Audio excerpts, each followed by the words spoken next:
Okay, we are go for launch. Good evening and welcome. I'd like to call the November 10th, 2021 Henrietta Town Board meeting to order. Please call the roll. Hold on, I just need to spotlight the main meeting room. Okay, Councilmember Barley, Here. Councilmember Stafford, Here.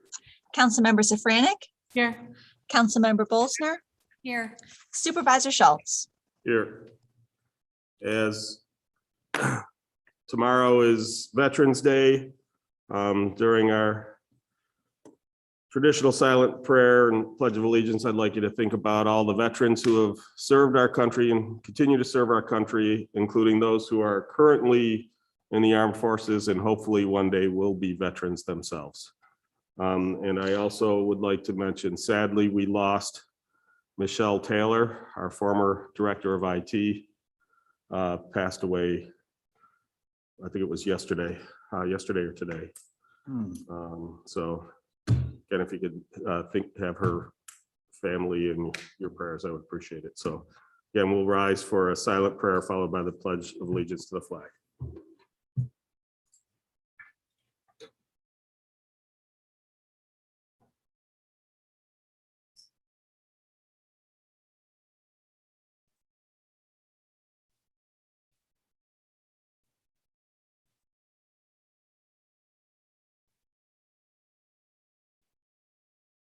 I pledge allegiance to the flag of the United States of America and to the republic for which it stands, one nation, under God, indivisible, with liberty and justice for all.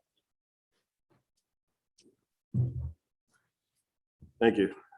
Can I get a motion to approve the minutes? That's me. Sorry.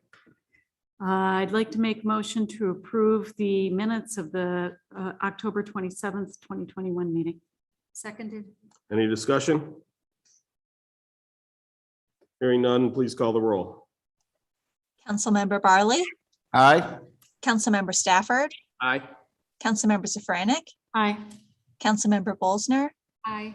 Supervisor Schultz. Aye. First up, we have special use permit application number 2021-60, Store Master Funding 16 LLC to utilize the property as overflow parking for Bob Johnson dealership. We have, perfect. Can you introduce yourself and your relationship to the applicant? Yes, my name is Chris Snyder with Passero Associates. We are the engineering consultants for the applicant.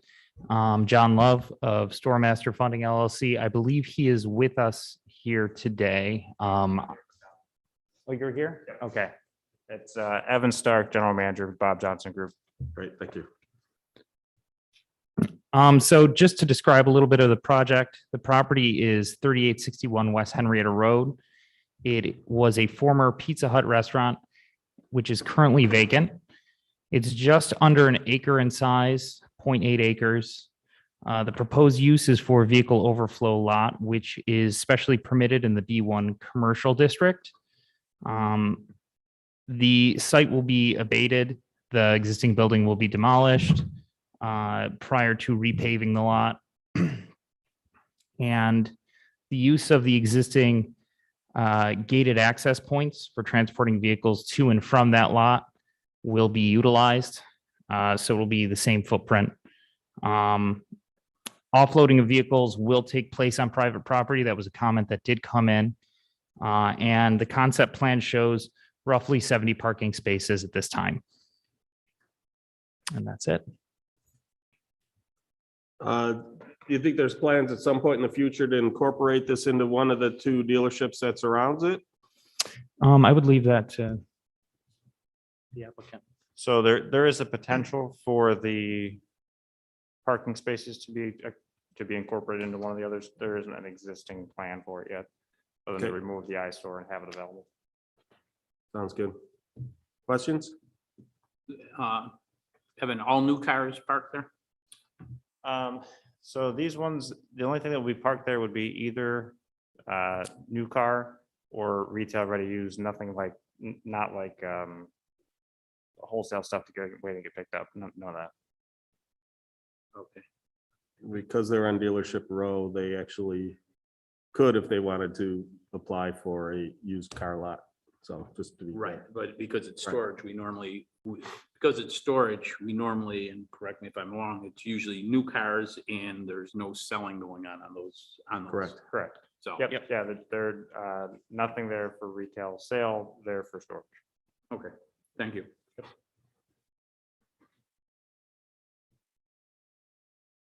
Any other questions? Is there any video coverage of the vehicles being stored there? Any video? Security, I assume you're Security. asking about? Yeah. Without the graphic up, there's probably only a cut that covers about a third forward on each side. So you can get to about the center of the road line from the existing cameras. And the reason I ask, So- because there's been some thefts on vehicles Yeah, and so the catalytic coverage- converters. The coverage would get to about the center point from each direction from the existing buildings on either side of it. So frontage, for example, and egress and exit from that. Yeah, I think currently on the screen, we're showing the first page. If you could flip to the second page. Thank you, because that shows a little bit better.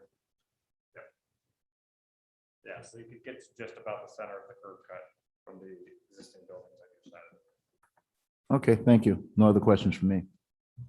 And those bushes are staying in the front, right? Because as it's shown there. At this time, this is a concept, but there is no plan to remove any of the landscaping. It will be in the same existing footprint as the former Pizza Hut exists. As it is now with those. Correct. With those Yep. bushes there now. With the bushes and the landscape strips around it. With the bushes there now, it looks a lot better than seeing the old Pizza Hut, that's for sure. Yeah, it does screen it quite a bit. Yes.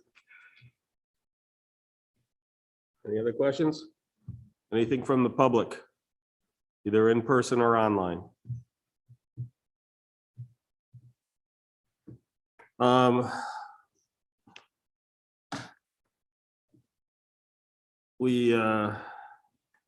For a number of these, we wrote up a resolution.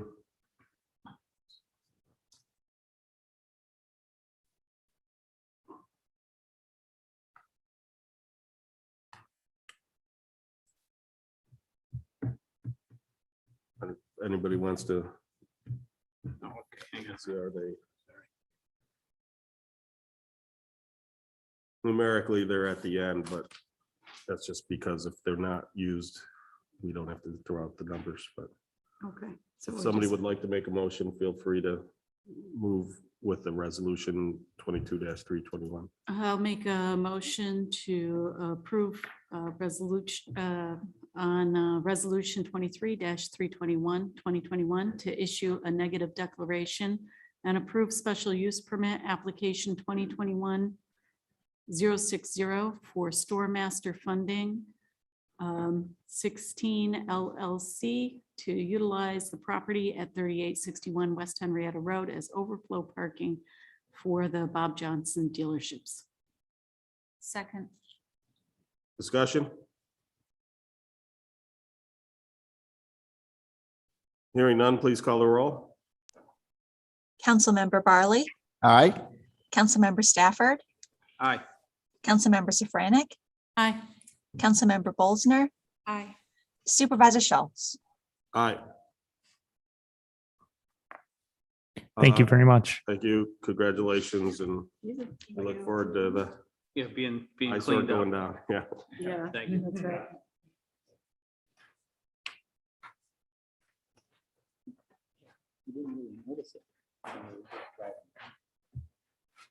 It is more, or used to be more noticeable from the south than it was from the north. Next up, we have application number 2021-61 FBP's Company to allow outdoor storage of vehicles. Do we have a representative present? And so introduce yourself and your relationship to the applicant. Uh, Craig will take care of it. Craig, if we need to, we might want to use the sturdier one, yeah. Yeah. I hope that's not an omen. No. And if you set it up, if you bring it a little closer, it could be Right. better. Thank you. My name is Douglas Fisher. I'm the attorney for the FBP's company, and the president, Mr. Dudley Pease, is on his way in from his car. He's somewhat elderly and does not move quickly. Basically, the FBP's company, which is operates out of the building on the site, is here we are. The company's been around since 1875. Mr. Peace's great-grandfather founded it, and for most of its history, it's operated as the only manufacturer in the country of a particular machine that makes that cores and pears apples. It's greatly efficient, and it's possibly the oldest building, the oldest business in the town of Henrietta. Now, this location is just south of the railroad tracks that cross over East Henrietta Road right here. The subject property is approximately 2 acres. And here's, Craig, would we be able to get him on a cordless mic? pardon? I'm sorry, the folks, us virtually are having a hard time hearing. If you could use the cordless mic. He's gonna get it ready for you. Hold on. Is my mask an issue? No, it's when you walk away from the microphone to look at the picture. Okay. Gosh, I've got a laser pointer I could have brought. Yeah. So the property has a relatively narrow frontage onto East Henrietta Road, and it does have significant depth. This is the sports facility and the Morse Sash and Door Company, all of which are visually isolated by a creek that runs between them and lots of trees. On the north side, the railroad and the Niagara Mohawk, I think it's Avangrid now, has a power line which they basically just are very passive about, and had years ago given permission to Mr. Pease for doing any kind of passive use there, no buildings.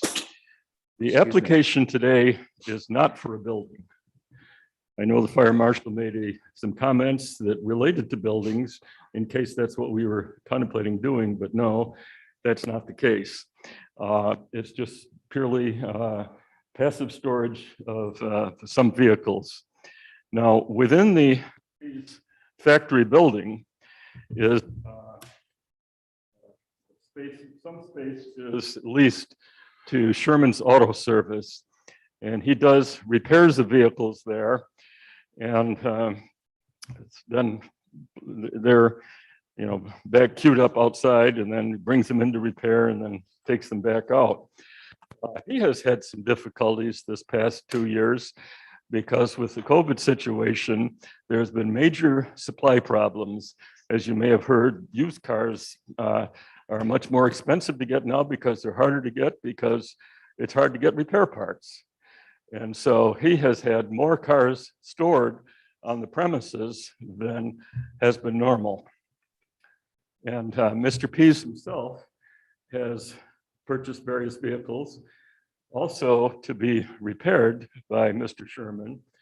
And there is a kind of a barter arrangement that Mr. Sherman will repair the cars in exchange for being there. And so he has been tied up in that regard, not being able to repair all of these vehicles. Historically, there has also been, going back many years, when WXXI has its fundraising auctions, people donate cars to WXXI, and you hear their ads on the radio, that you can't use your car anymore, you give it to WXXI, they'll auction it off, and the station is benefited by that. For many years, Mr. Pease offered his land as a location for WXXI to store their vehicles for some period of months. before the auction happened and they were removed. But right now, he is faced with a situation that there's more cars there than he wants to keep there. And he wants to, in a controlled, orderly manner, sell some of them, probably most. And then that was the reference in the application to occasional sales of vehicles. It was not intended to be just a used car operation, but rather he's got vehicles that he wants to sell, and that's the occasional sales. So the application before you is for simply permitting Mr. Pease to, in an orderly manner, store them in an area further isolated visually from the rest of the community. This narrow footage here, frontage on the road, you can't really see much of anything, but when it's behind the building and it's surrounded by the existing trees, it is visually isolated, self-contained. And so Mr. Pease intends to concentrate all of the vehicles into an area there. And it's a small fraction of an acre that would be involved. We're estimating it's about 1/5 of an acre that would be taken up with this. There would be a surface of gravel, which Mr. Pease already owns on another property within the town of Henrietta that he would simply transfer over there as a surface. So we don't contemplate asphalt. We want something that is reversible. Sure. And permeable. One of the things that, depending on when your timing is, when we're milling roads, we have a lot of millings that we're happy to drop off for free. Beautiful. So you'd be responsible for spreading them and putting them, but we could essentially drop them in a nice pile somewhere on your property. So. Well, thank you. That would solve the problem of transporting from one place to another. Thank you. Yes. Terrific. So a couple things, in terms of the long time that buildings and the company's been there, often, so my background's aerial imagery, I go back through the historic photos. I cannot find a historic photo that doesn't have that building there. So it absolutely predates just about everything. It predates Charles Lindbergh flying over here. Yeah. So a couple things in terms of, and we've put these in as conditions on the special use permit. This one's a little bit different than the last one in that this, you're not storing for an off-site business. This is for your own business. So it has a little bit different rules than the other one. So for instance, the requirement that they be all new vehicles, that's not part of this because again, your business deals with those used vehicles and repairing them. But a couple things, it is not an approved junkyard. So I know there's a couple junk or scrap vehicles. We would need those removed. There are at least 2 scrap yards that I'm aware of in Henrietta if you need to find a place to get rid of them. If you want to keep any scrap material, you can keep it indoors, but it cannot be stored outdoors because that's considered a junkyard and that's not, again, the site isn't approved for that. You're already aware of the paved surface. And then, in the imagery, indicated on that imagery, you indicated the areas where it would be stored. That's fine. One of the things that we had talked about was there was some discussion about the use of the utility company's land for this particular use because that's a separate parcel. Like I know there's an access easement, again, probably predating a lot of the code and such, but again, from a special use standpoint, because that's a separate parcel, you wouldn't be able to store these vehicles there because that parcel won't have that approval. If you wanted to be able to do that, they would have to come in for a special use permit as well. As I indicated in one of my replies, any vehicles that are on that property would be relocated to the area intended here. Perfect. And then the last thing we talk about is passenger cars and trucks is what this is covering. It's not campers or, boat trailers and stuff like that. Is we're talking vehicles. So those are the conditions that are on the written into the special use permit after discussions via emails as to, because some of what we have to understand is you start to get into some stuff because the business has been there so long as to what business has been occurring there traditionally in terms of what people usually refer to as grandfathered in, right? But one of the things too, in terms of the selling, if there's going to be a significant amount of selling, you may want to reach out to one of the used car and see if you could sell consignment there, because again, we have limited the residents of the town, as you could imagine, didn't want to see the town entirely taken over by car dealerships. So they've greatly restricted where the selling of automobiles can take place. But again, there are certainly some who will happily do it on consignment, that type of stuff. So I know New York State has rules as well as far as where you can and can't sell from as a business. So that's like, so one of the things to keep in mind. And this is not contemplated as an ongoing auto sales place, just rather. No, I understand. I'm just saying if there's going to be, if you've got a dozen vehicles that you want to sell, I would consider reaching out to one of these, especially since, as you point out, they probably don't have a whole lot of inventory to sell right now and would be anxious. You probably could get a good deal because they're going to be anxious for any kind of inventory. So, but I just wanted to bring that up because, like Thank I you. said, Yes. it's not an approved sale location. Questions? First, I'd like to say, I love hearing stories about family-owned businesses, especially ones that have been around 145 years. It's great to, and still in our town, and so that's great.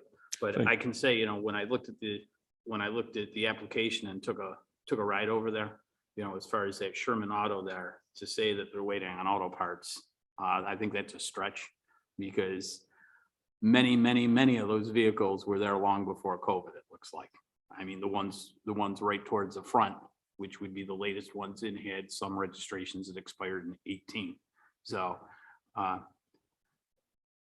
they got to be cleaned, as the supervisor said, they got to be cleaned up or moved. Sure, I think that was probably a case of people who owned those vehicles didn't get around to deciding to repair them and then had them towed over to be worked on, and that would account for the older registrations there. Right. But as I said, many of them were, good amount of them are Mhm. there long before COVID. So that was my only Okay. comment. Thank you. Sure. And thank you to the Pease family for. Mr. doing Pease that. has arrived. Yep. He's behind the I display can here. see him, but I don't know if Mike.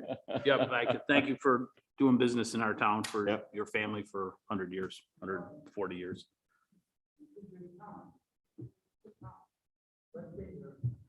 So is he planning on fixing the road at all that goes into that building? Because I know I drove down there to check it out myself, and the road is in really bad disrepair. It also cuts down on anybody trying to drive fast. It also cuts down on fire vehicles getting back there and things like that, which is a concern of mine because I had a problem finding a place to turn around. Sure. So, there's a concern when you're going to have a bunch of vehicles parked back there and it's difficult to get back there in case there is an emergency. I mean, is the road going to be repaired? Is it going to be the way it is? What is your thought process on that? Hold on. Can you give him a We need to mic? Get him a microphone. It's a continuing thing to keep them repaired. We have been repairing them and now it's in need more repairs. So we'll just keep at it. We're gonna make, we want it better. So saying that it's a constant thing and will keep needing repairs. We would like to see it made a bit safer, and I know that our fire marshal will be working with you in terms of to make sure there is sufficient turnaround for emergency vehicles should they have to get back there. We do have that. But that is part of as they're going through the site plan for this new parking area, one of the things we'll make sure that there is a sufficient turnaround area, but So there's a site plan that's coming before the planning board? There I is a don't know loop, whether it's administrative or whether it's before the planning board. Okay, there is a pre-existing loop. When you drive back Yes. here around the building, there is that loop. It needs to be if cleaned there up. is, it's pretty impassable. Yeah. Well, you're right. Mud puddles have been created there, and I think at minimum, the mud puddles will be filled in. Right. That would be good. That would be a good start.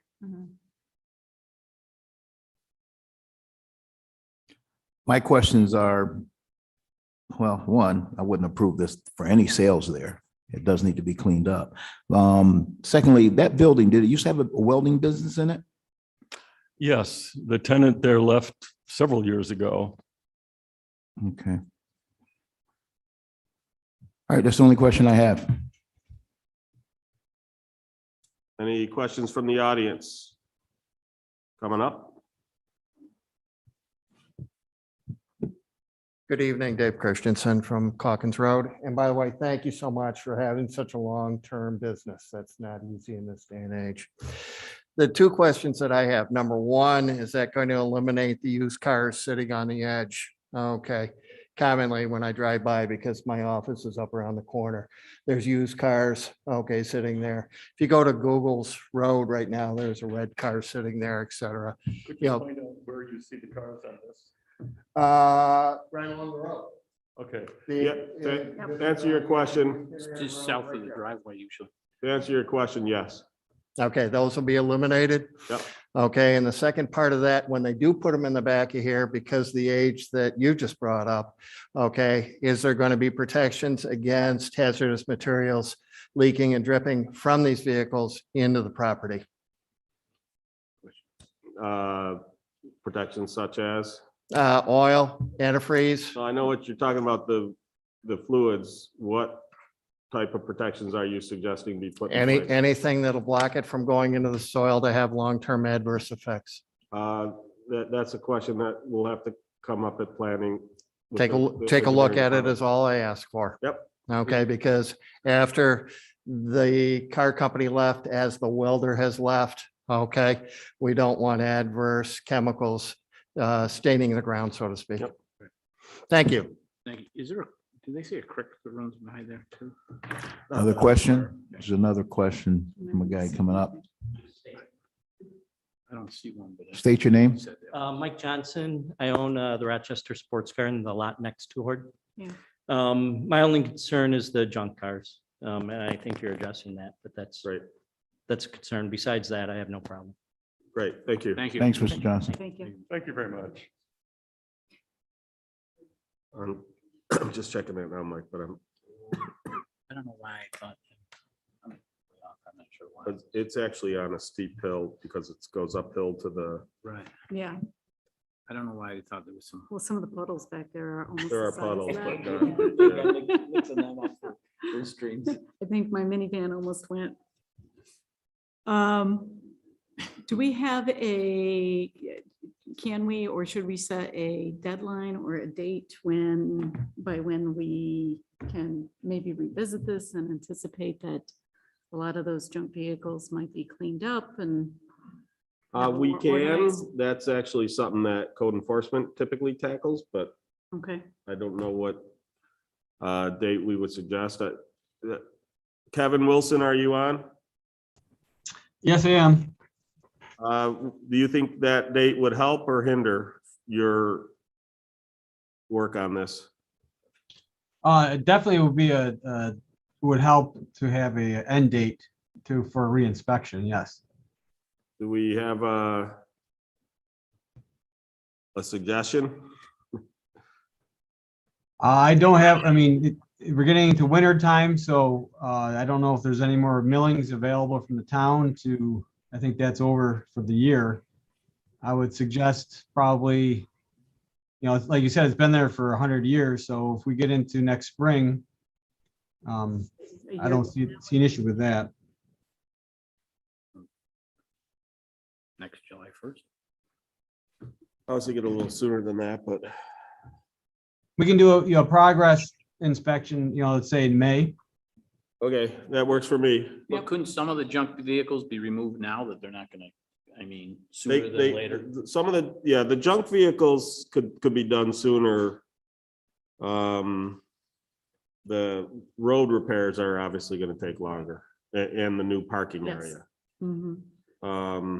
But a progress inspection in May, I think that makes sense. That sounds good because then we can evaluate what has happened during this season. Right. So 5.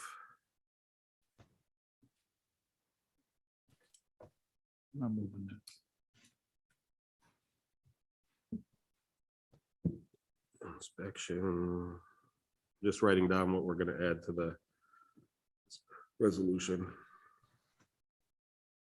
Now, we've said before, those cars don't belong to Mr. P's, right? They belong to the Sherman. It's a mixture. Okay, can you give us an idea what, is it 50% or does he own 10 of them or what? My impression is it's about 1/3, 2/3. And that actually some that are not owned by Mr. Sherman, but are owned by Mr. P's are there for the purposes of consolidating parts. That when there's a supply issue, then that's a place that Mr. Sherman can look to getting those parts.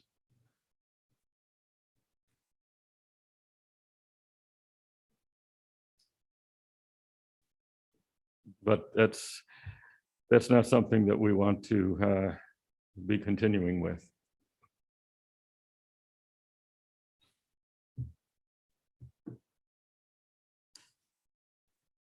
Tim Lessing, are you on by any chance?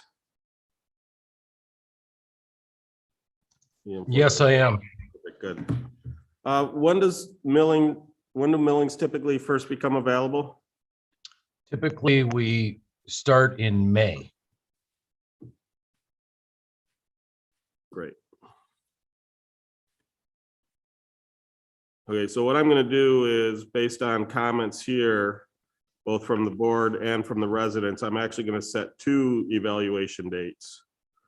One for the cleanup of junk vehicles and one towards the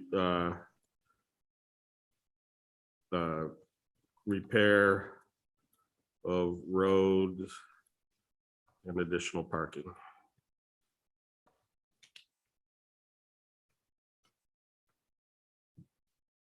So basically what it says is progress inspections will be performed on April 1st to evaluate progress towards cleanup of junk vehicles, and on May 31st to evaluate progress towards repair of roads and additional parking. At that point, then the code enforcement could set a date by which you will have to be completed by. They'll work with you, because again, the goal of this is to get the stuff cleaned up. It's not to generate fines. But we also find that some property owners, and I'm not saying Mr. Pease is one of these, but some property owners need the looming fine hanging over their heads to seem to motivate them to get stuff done, unfortunately. And then the second thing I'm going to add is 6, is that the engineering and planning will evaluate methods to minimize ground contamination.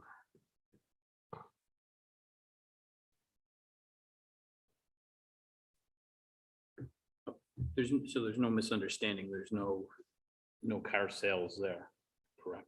Correct.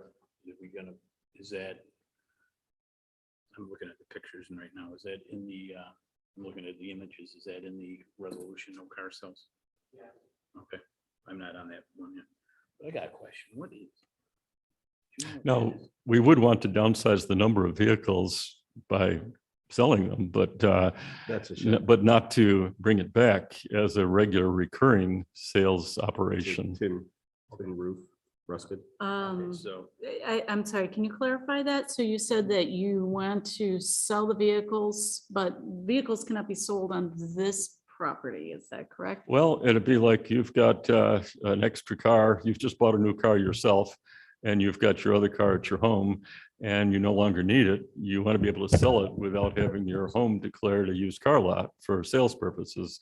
And that would be the nature here. This is not to be an ongoing, recurring automobile sales venue, but rather just if he needs to downsize the number, that people can come there, oh, I'd like that car, they buy it, they take it away.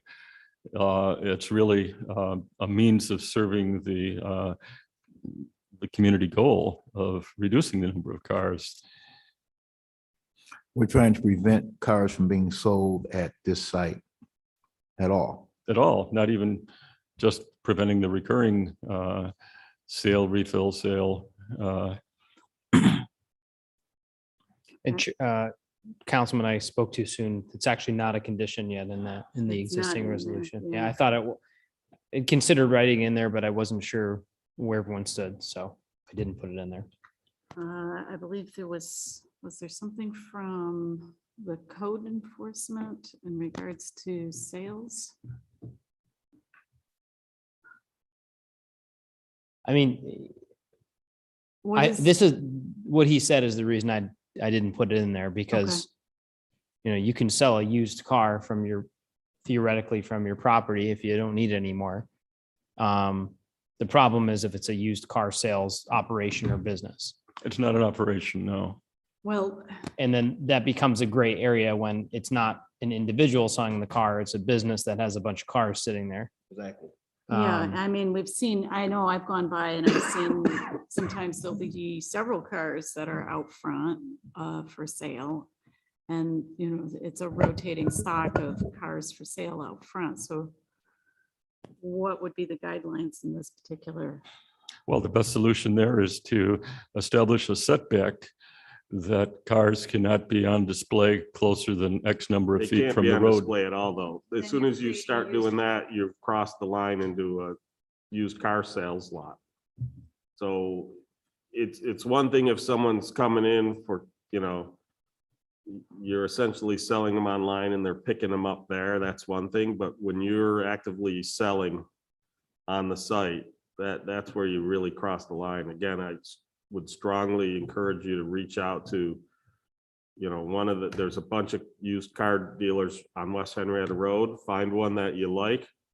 See if you can do something on consignment through them, because you could even potentially, you know, they could be on display there. People could come and test drive them, that type of stuff. All the activity that is part of a used car dealership.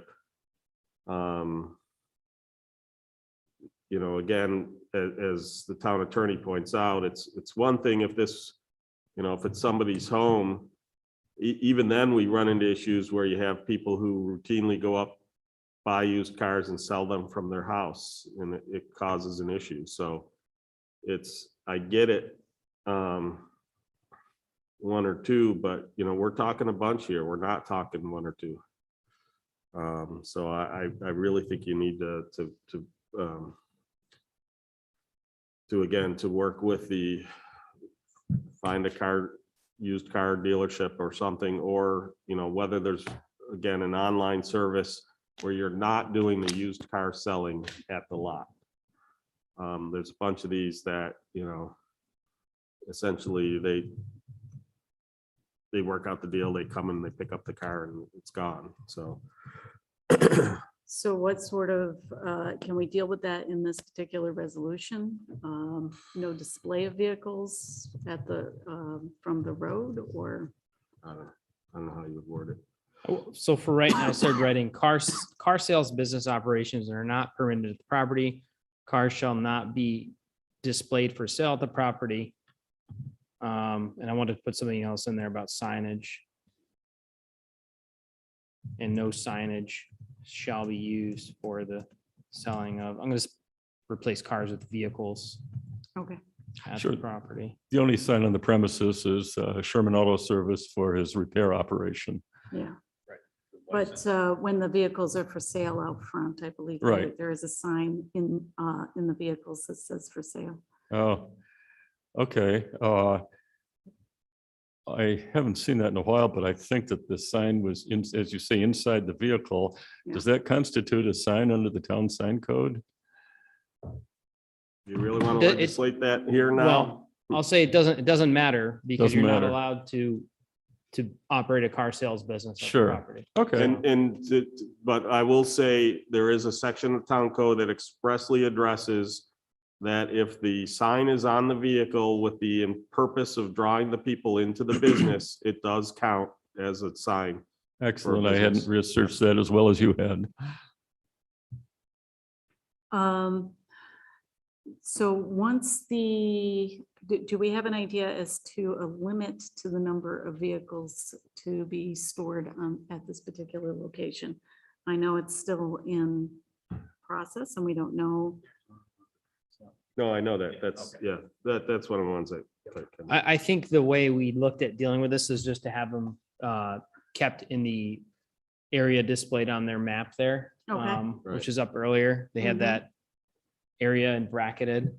Right. So it'll be basically, again, when they get the site plan, however many parking spaces, that's gonna be part of the There it limiting is. factor. Okay. And I see that the fire marshal has recommended installing an additional hydrant. Who would be responsible for that? Yeah, that's, again, that's beyond our scope. And that gets into a big argument as far as pre-existing.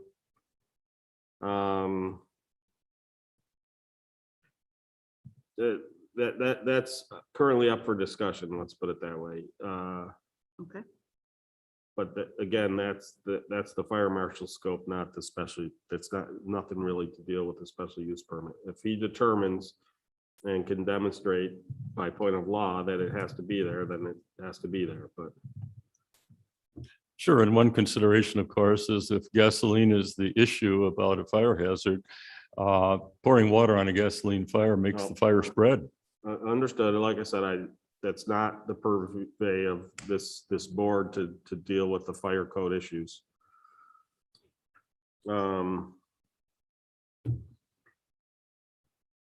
Okay.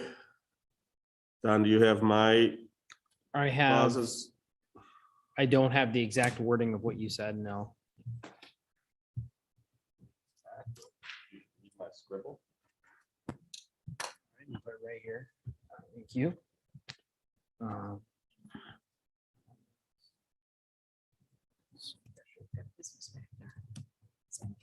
It's not safe.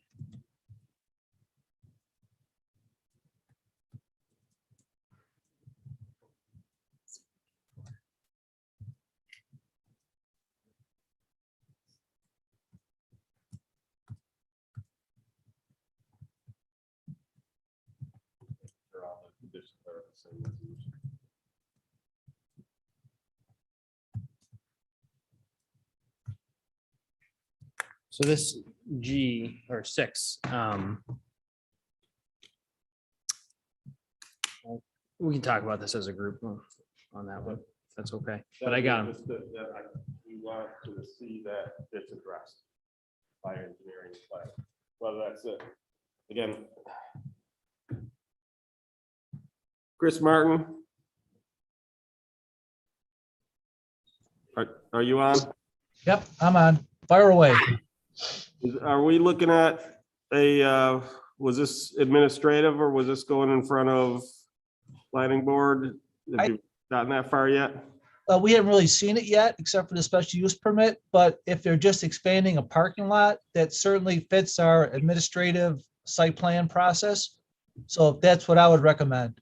Okay, It's actually condensing the parking area, not expanding it. well, it's reconfiguring it. 'cause Yes.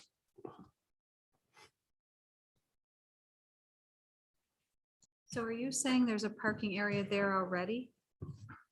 Well, Back there, the parking is somewhat haphazard now, and it, right, but there's not a parking, there's not some sort of an area back there right now. You're That's- reestablishing a new area. yes, that's the area that's very recently been cleared of trees so that it's visually isolated. Yes, and it can be, everything can be condensed right into that space. The date they've been parking on the grass. Right, I mean, I went there today and I couldn't barely get by the cars that were parked all along the Right. grass, so. Junk vehicles, I think we need to put an end date on that. Cleanup of junk vehicles shall be completed to the satisfaction of the building department by when? Otherwise, the condition doesn't really give us a hook. Someone had mentioned June, is that? Well, again, I think junk vehicles can be done before then. Okay, we have the inspection on April 1. You want to say by, April May 30th or May 1st, Yeah. either way, yep. and then what about, And for the other one, then just do June 30th for the completion of the road, and parking lot. okay, That way there's an inspection a full month ahead to give them plenty of time to do stuff. And again, if we start millings in May, you'll have plenty of millings. Put it this way, last year they did 11,000 tons of paving. Now, that's not all milling, but there isn't a shortage of millings in this town. So now those are dates that we're dealing administratively with. That's not a reappearance here. No, it's gonna be, well, you would only come back here if you are, basically what happens is if you're non-compliant, then we would call to have a hearing. But it's basically, the code enforcement's gonna be the group who will re-inspect. If they find you're not in compliance by the date, they'll notify us. We'll call for a public hearing. You'll get a certified letter saying, when the hearing's gonna be. And then typically what happens for stuff like that is, there's a bunch of different avenues. I don't want to try to go down them Okay. all, but So all of hopefully that, we'll never get there and it will be a moot point. all of that's predicated upon there being an issuance first of the special use permit with conditions. Yep. and then the condition about evaluating minimum ground contamination, I'm not sure what the hook is there. That's in not terms of- it's not as much a condition, that's a request. That could be a further resolve that we're asking the engineering and planning department to evaluate methods to minimize ground contamination. We've done that before with essentially requests Like a to the planning recommendation? board. Yeah, exactly. So that one's not really a condition. It's more Okay. of a request to engineering and planning. So I still have concerns because of the extensive notes from the fire marshal. How is the fire marshal going to be involved in this to make sure that everything is safe from, Same way he's Fire and involved in safety. all the stuff. He goes in and inspects. Chris Martin, Director of Engineering and Planning. Typically during the site plan process, even if it's administrative, we had the fire marshal and the building inspector take a look at the site plan, so they're comfortable with that. So we can cover that in the site plan process. okay, so during the site plan process, before anything is approved by your department, it also has to be in compliance with the fire marshal? That's correct. Yeah, Okay, thank you. a site plan won't be approved if emergency vehicles can't get around it or if it's insufficient. Otherwise insufficient. But again, a lot of what he's commenting on are the vehicles that we've already said have to go. So are we requiring these to be licensed vehicles? Any vehicle that is stored on site has to be plated and registered. Again, they can be stored inside if they are not, but not outside.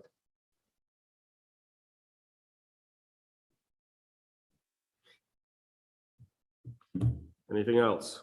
One thing, this property's protected a lot by the trees. Mhm. We're gonna leave something in there so we don't want to see all the trees removed, so it's, that's why you don't see much of this. Well, Well, it's also the terrain too. Yeah. the trees bordering the creek here, isolated visually from these Said properties, there was one. I can't and the find it. building really blocks just about all of the view from East Henrietta Road. Okay. Good enough.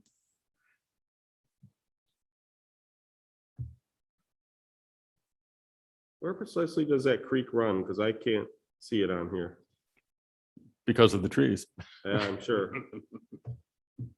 He said northeast. Mr. Johnson? I can help you with that. It That'd be actually great. is on our property. Hi, Mike Johnson from Sports Car. Actually, on our property, it runs along this fence line. Gotcha.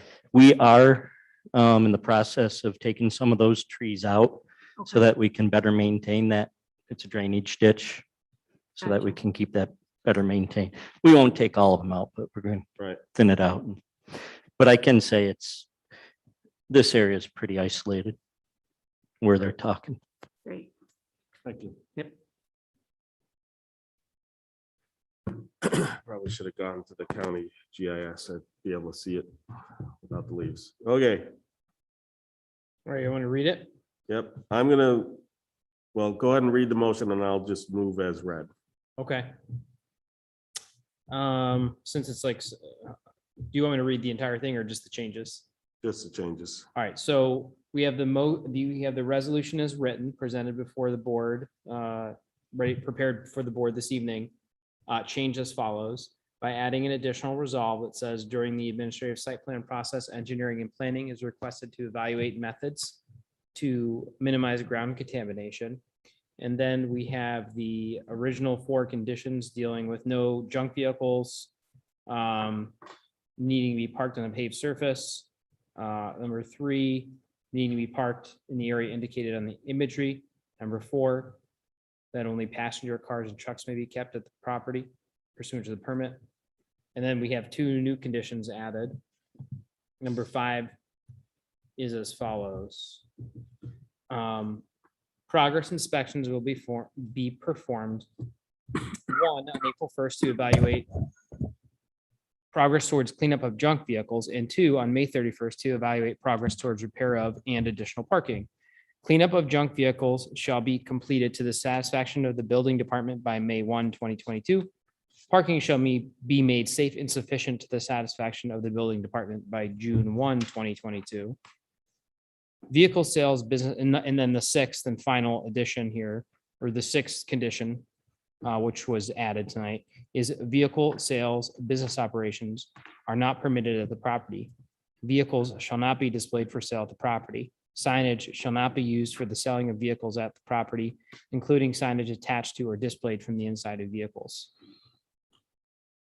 On that number 4, I think that was the one, just passenger vehicles, was that number 4? Yep. Passenger vehicles and trucks. And trucks, shouldn't that be registered passenger vehicles and trucks? One of the earlier conditions Okay. talks about registered and plated. Number 1. Yeah. Okay, that was in number 1? Yeah. Okay. Just one technicality that I hope would not arise, and that is that sometimes if a vehicle is left with a repair person and the repair is made and the customer doesn't pay for it, the repairman has a mechanic's lien on the vehicle. He needs to be able to sell it to enforce his lien. And so I hope that this resolution does not preclude that. Again, that's different than the business is selling off a bunch of these vehicles. So it's just like the same thing, like we have a prohibition against parking on the grass. Well, if you're getting your driveway resurfaced, they don't ticket you for parking on the grass while your driveway is being resurfaced. So they understand how those things work. That's not an issue. Excellent. Okay. Okay, so I move. Fellow board members, I have resolution 23-322 as amended by the town attorney to approve the seeker and special use permit for FBP's company with the noted 6 conditions. Second. Any further discussion? Anything online? Hearing none, please call the roll. Councilmember Barley, Aye. Councilmember Stafford, Aye. Councilmember Safranik, Aye. Councilmember Bolsner, Aye. Supervisor Schultz. Aye. So if you need to contact, you can either contact dispatch@henrietta.org, or if you want, you can contact me, supervisor@henrietta.org. For this spring, we'll get you set up for the millings. Just if anybody's curious, that's available to any Henrietta resident or business. We only deliver, drop them off to addresses within the town. But again, we have these excess millings. We'd rather see them go to use rather than fill up a landfill. So, like I said, definitely reach out and we'll get you fixed up. You sometimes have to add additional for they'll work fine for a parking lot. They may not be the best surface for the road itself. You may want to look at something more like a crush and run. And again, if you need any help, what help we can provide, we'll be happy to do so. Because, again, you've been serving this town for 150-ish years, so 146, my colleague tells me.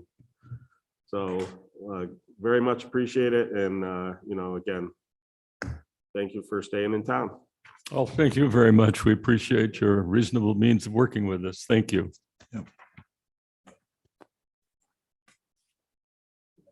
Sure, if you want to take a quick break. Okay. That concludes our special use permit. We're going to take a 2-minute, just a real quick bio break, and we'll be back in action with our first, well, actually our 3rd resolution technically.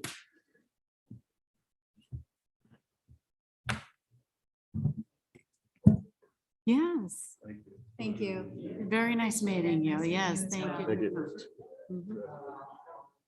Thanks. Nice to meet you too, sir. Yep. Have a good evening. Being congratulated since I was running on the post. Yeah. I mentioned I hate politics. A few times. Politics.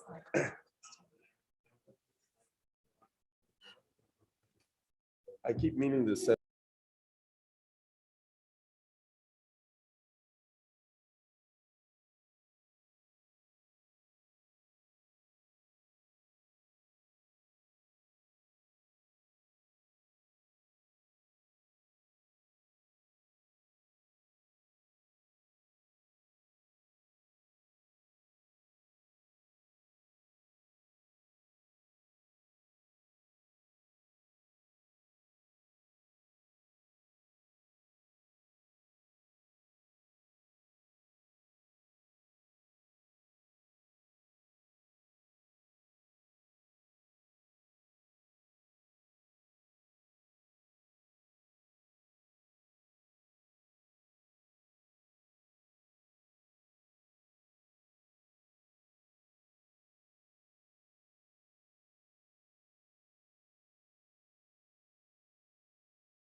Becky, we're ready to resume.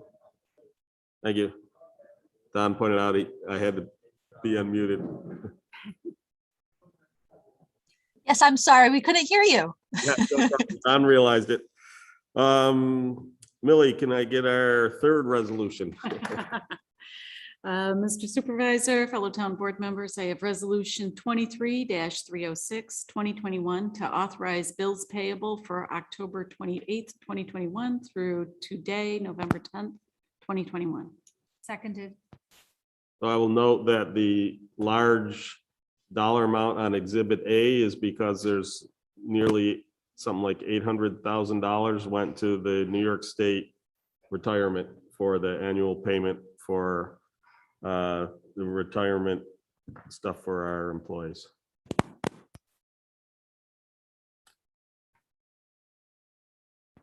Any discussion?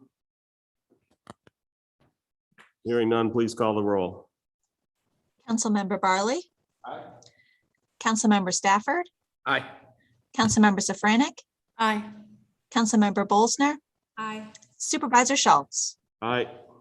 Supervisor Schultz and fellow board members, I have resolution number 23-307, 2021, to call for a public hearing regarding a proposed local law to opt out of adult use cannabis retail dispensaries and on-site consumption sites.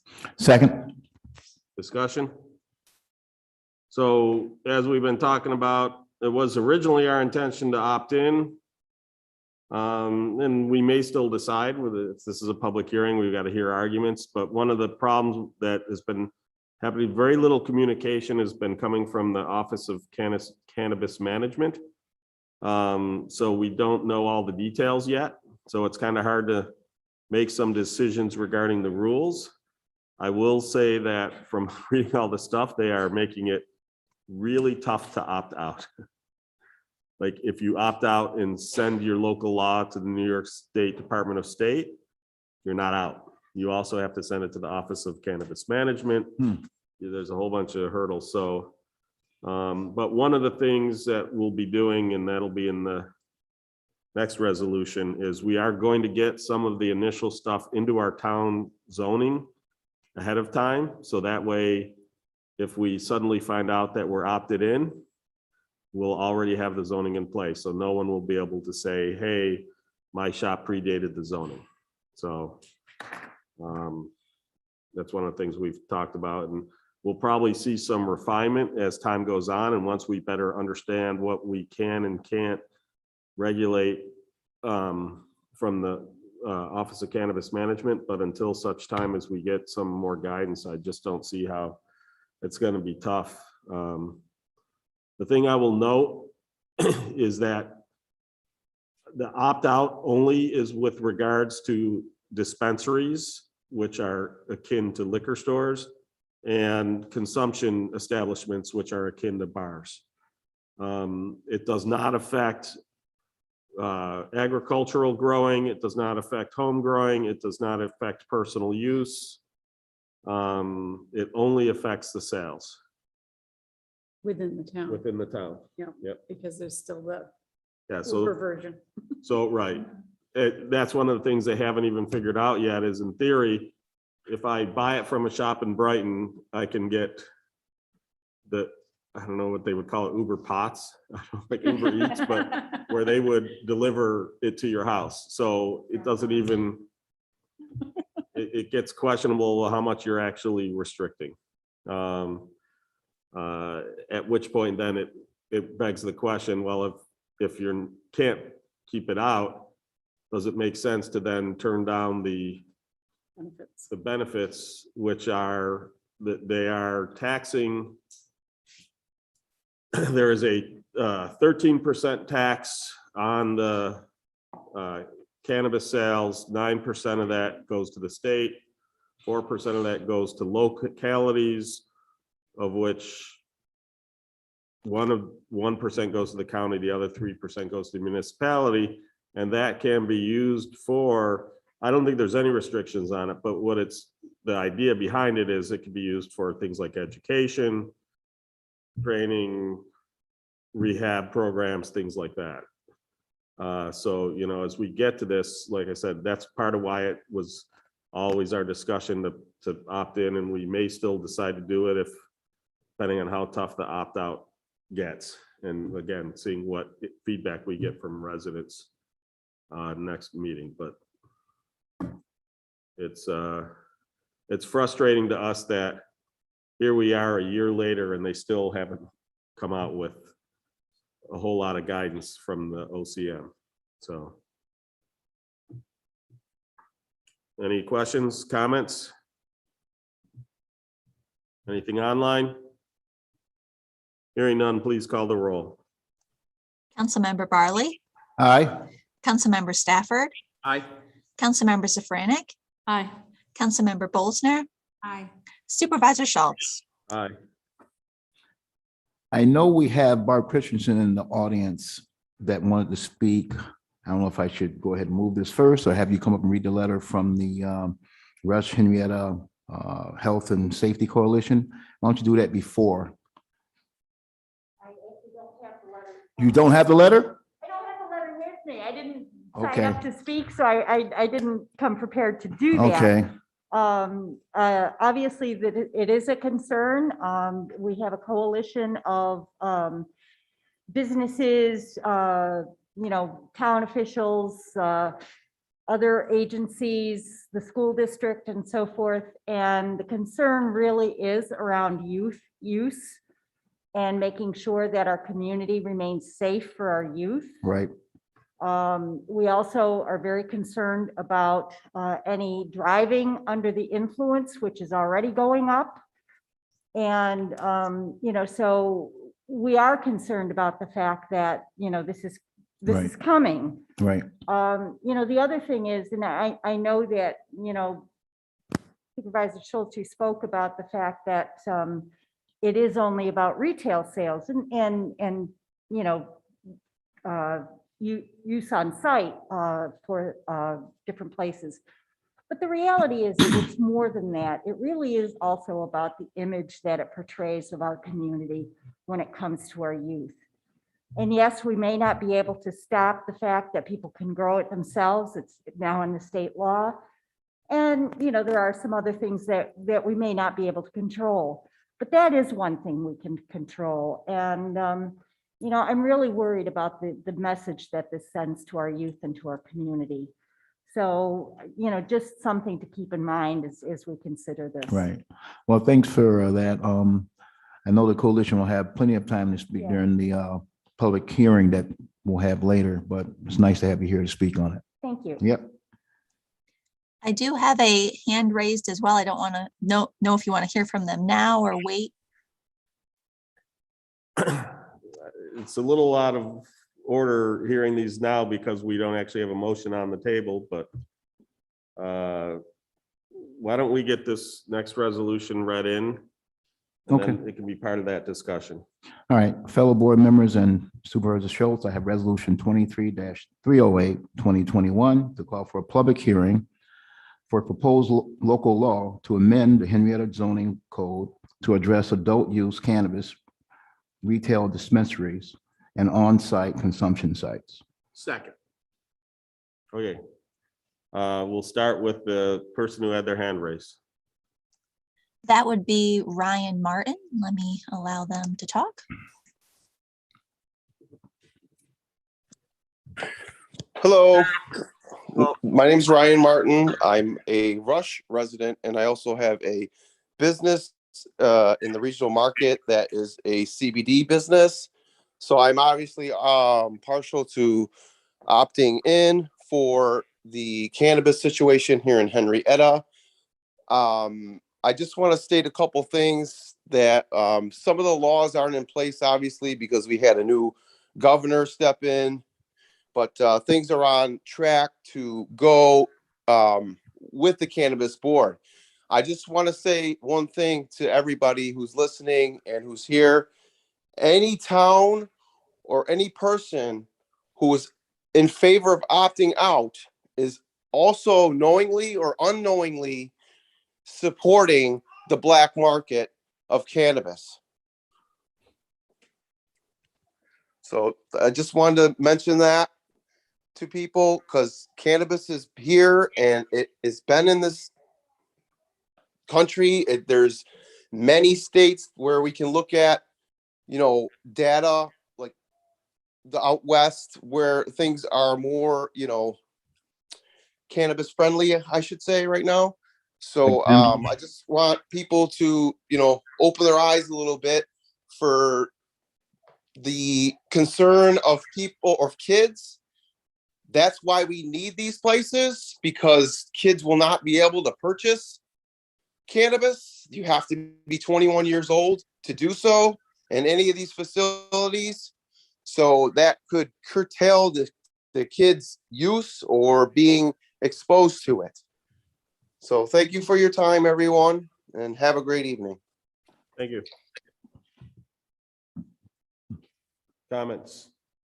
Can I ask Mr. Martin a question? Sure. Ryan, you have a CBD business right now in the regional market? Yes, sir. What are you providing right now? I literally just opened. I'm not even like open yet, Okay. but I have built my facility to be hopefully a dispensary in the future with safety and security for all those in my place or around my place. So you plan on getting a license for this? I would apply for that. Yes. Whether or not I would be granted that, I don't know. Okay. But that's why I said I am obviously partial to opting in for the town of Henrietta. I see. But I plan on doing it safely and offering it to only individuals who are 21 and over, by doing ID checks and, making sure people are using New York State licenses that are valid, things of that nature. Okay, thank you. Yes, you're welcome. And I also just would like to state that although I'm a Rush resident, I'm the vice president of the North Rush Cemetery. My ancestors are named after Martin Road in Henrietta, in Martin Park over there. So we've been part of this community for many, many, many years. And I just want to keep seeing Henrietta thrive. It's one of the best communities in the city of Rochester, in my opinion. And I want to see that continue.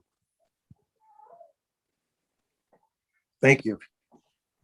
One of this resolution that's on the table right at the moment is for zoning for cannabis. And it's my understanding that the Rochester Regional Market is not included in this particular. Not The a Rochester- ILCD. The Rochester Regional Falls Market outside. is independent of our zoning laws.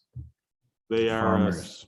they are a separate entity. So we It's really, essentially its own, in a sense, it's like its own governmental unit. right.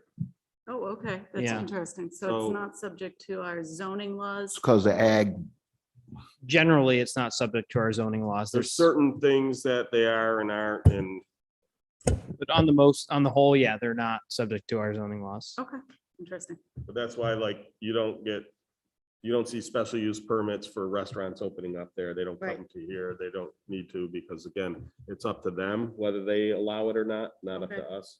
But that's something I hadn't really crossed my mind until this point, that Oh, I was aware of that. What we don't know is if the town opts out, can the regional market opt in?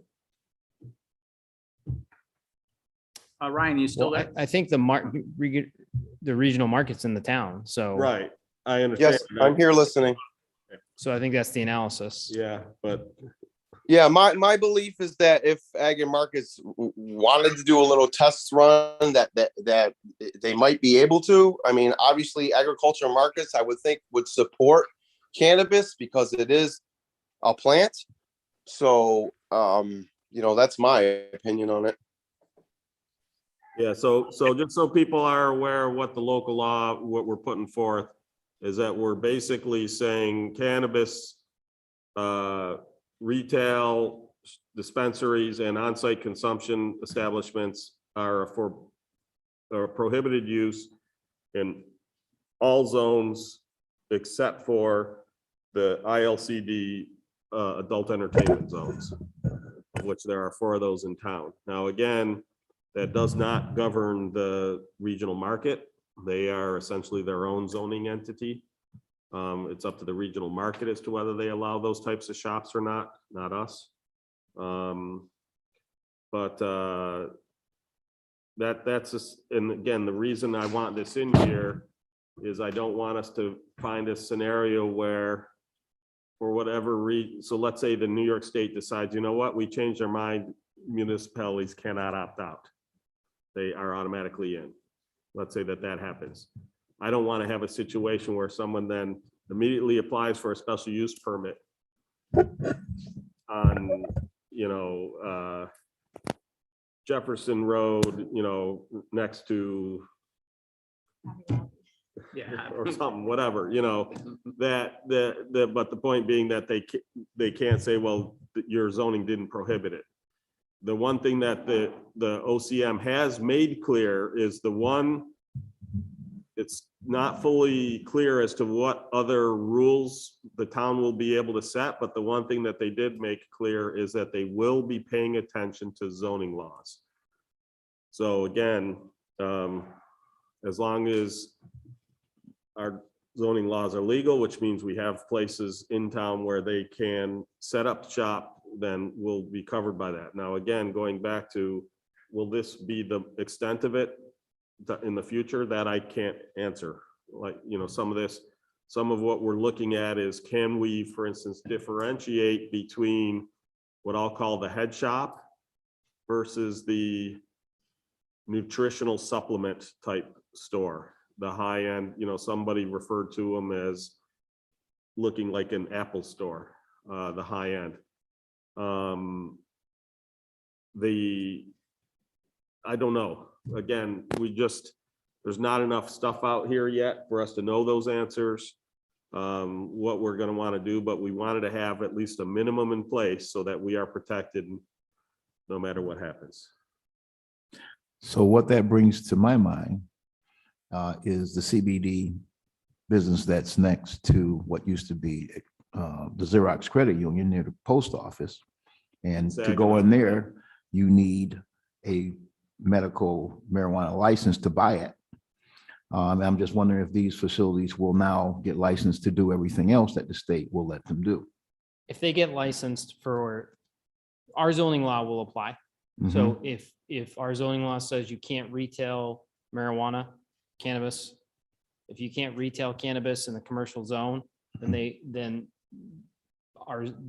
they presumably wouldn't be allowed to do it. I hope so. I say presumably because they Right. still haven't issued the regulations, but Mhm.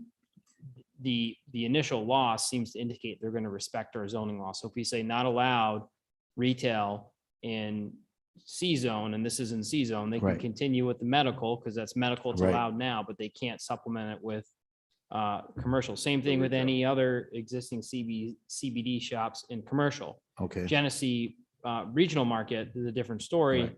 My sort of off the cuff untested opinion as we sit here right now on that is they're not subject to our zoning, but if we opt out, they're in our town.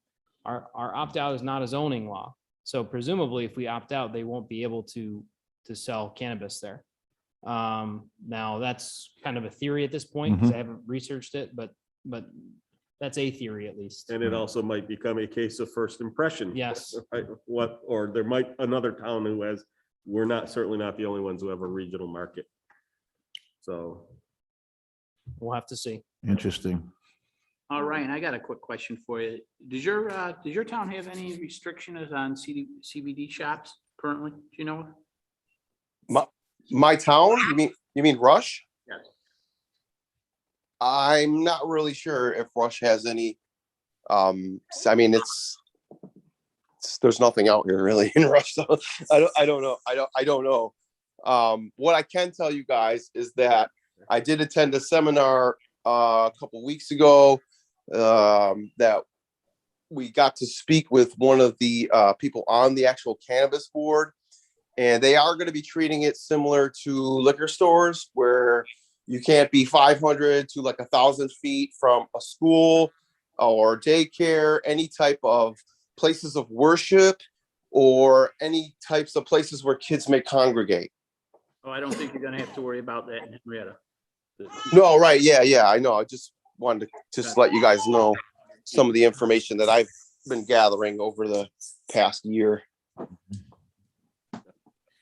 Do you know if Rush has passed, has done anything yet on the, about the marijuana? Rush, I don't believe so, but I can tell you Arundecoit opted out. And then they had a meeting last night and droves of people showed up in support of cannabis, and they opted in now. We have a question for the audience. Well, first thing, No, come on up. Don't just, first thing, to comment on the Rondecoit meeting last evening.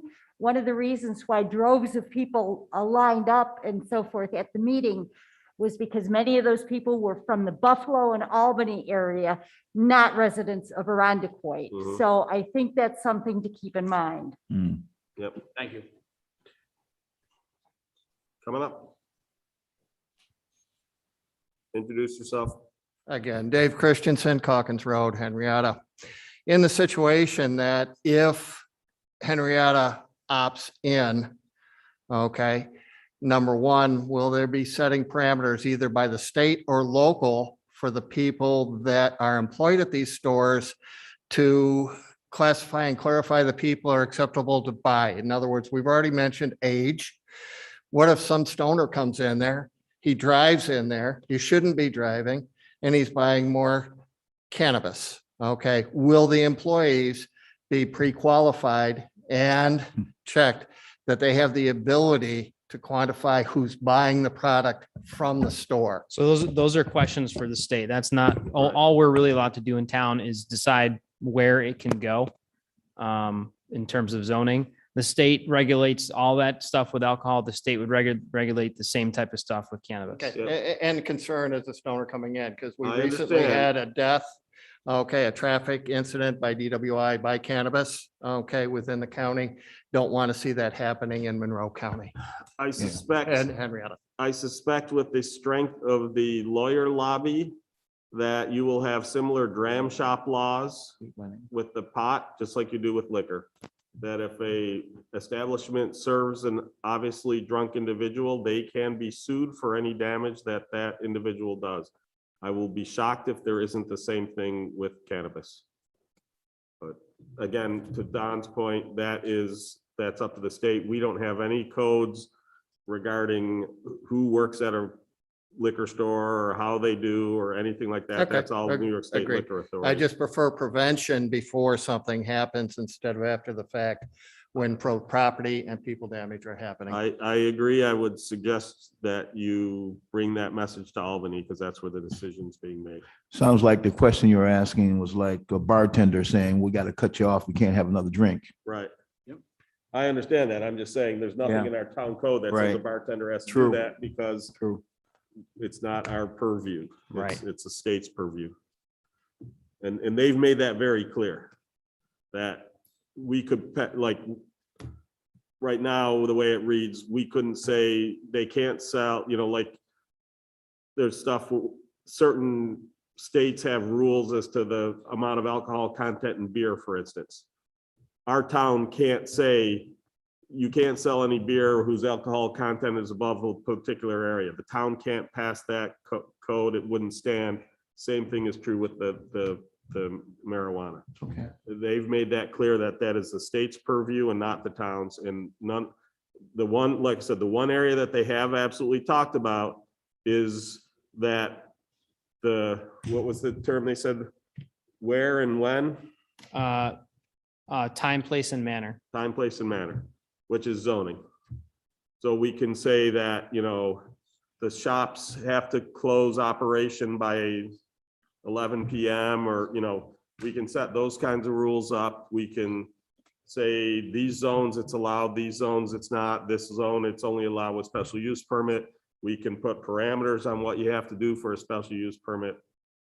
But, a lot of the other stuff you're talking about, that's beyond our ability to deal with. Now, with that said, one of the things we can do You know, so I suspect, and again, we're trying to understand this stuff better, but let's say we eventually do opt in and we're taking that revenue, the town, I gotta believe, Don, could indicate that we could earmark, I guess you get into the issue of, we'd make it a policy like our fund policy, that some percentage of the revenue coming from marijuana sales is spent on efforts to educate and reduce youth use of pot. You know, one of the things I will note, or a lot of studies have shown, is the adverse effects of pot on developing brains. And so Is there? there's a lot of evidence that it's an issue. I'd like to see that. So Yeah, I have not seen. when you get, once you're past developing, it doesn't have as great an effect unless you're like some of the guys I knew in college who smoked till their eyes bled. But, you know, but on the, even just occasional use on the developing brain has been shown to have adverse long-term impacts, which is why I do think, I absolutely agree with Barb that if we're going to do this, we have, I think education has to play a big part of it. Because again, it's one of those that even just the occasional use can be problematic.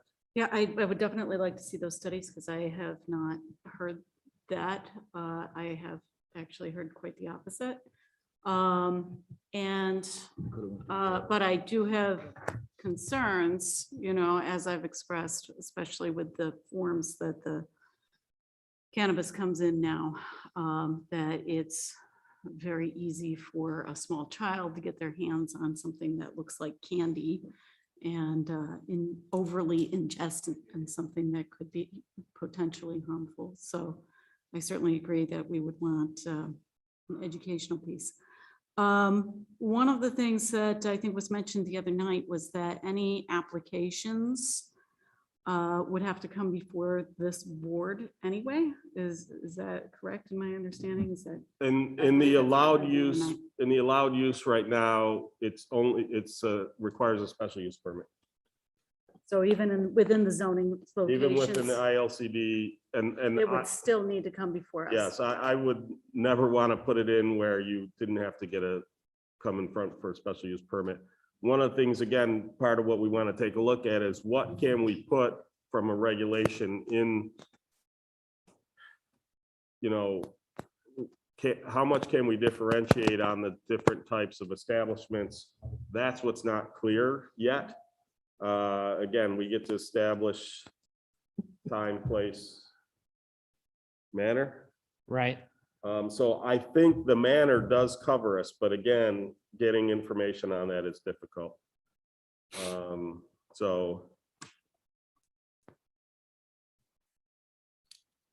But like I said, this particular calls for to add it that it's in the section of the law of the code that these are the uses that are allowed with the issuance of a special use permit.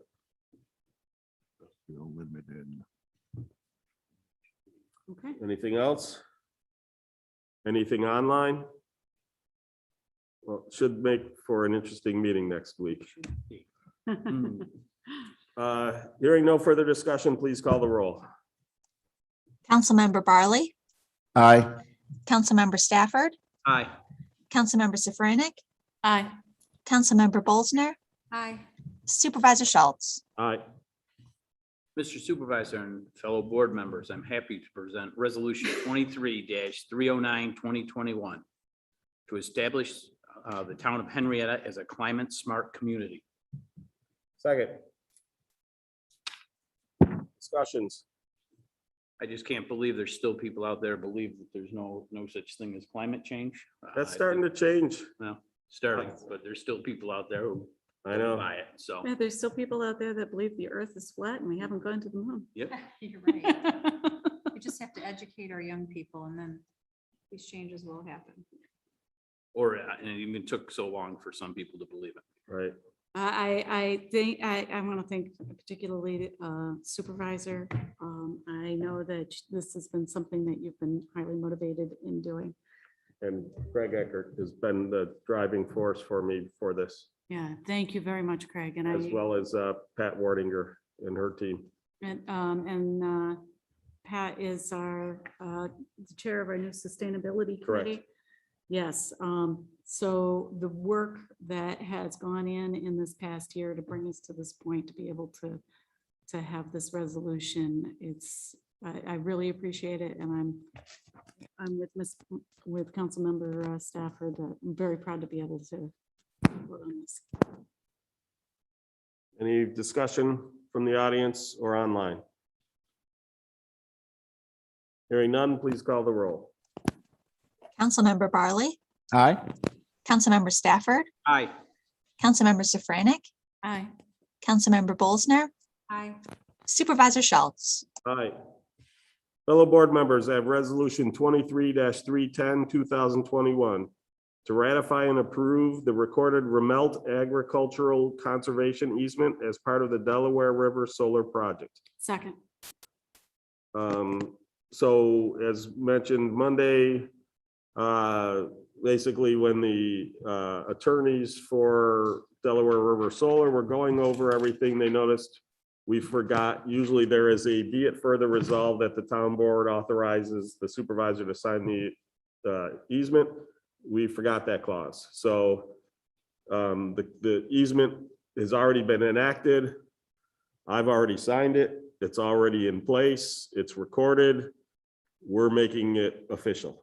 That we're basically saying, yeah, that was an oversight. We really intended, because we did it as part of the special use permit. It was a requirement of the special use permit. And we just forgot to, the be it further resolved. So this takes care of that. That project is probably going live this spring. They're getting close. They've been making really good progress on it. They've approached us about some additional tree cutting. We're gonna go out and take a look at it. We've made it clear, no tree clearing. In addition, we don't want them to take any of the old growth. There's I know there's at least one really nice old oak there that they'll have to live with the shade it casts. Some of the scrub trees, dead ash, no issues. But any of the nice old growth, we don't want to see. This is outside the fence that's essentially potentially casting shadows on a portion of the. In the ones that we do allow, obviously if it's a dead tree, it'll come all the way down. If it's a live tree, they will probably, their plan is to top it like the utility companies do. They are also going to infill a few areas where, due to dying ash trees, the screening has gotten thin. So they're going to put some in there. We're going to have discussions with them as to the best species to use. One of the species that they suggested would basically be deer smorgasbord. So maybe Charlie wants to hunt and he would appreciate that, but it wouldn't do a good job from a screening standpoint, since it would probably be stripped clean of leaves and bark. So anyway, Craig's going to help set that up. We'll figure out who from the DPW will also go there, and or engineering, but we're going to go out and make sure, because we don't want to see mission creep where they take down more trees than they'd originally promised. So I was there a few weeks ago and took a tour of it, and they are moving right along and getting it done. But back to when the project was proposed, and I think Councilwoman Safranik and I took a tour. It was about a year ago now. Right. I think it was just starting to get cold. They were very clear on where the trees, how far back they'd cut the trees.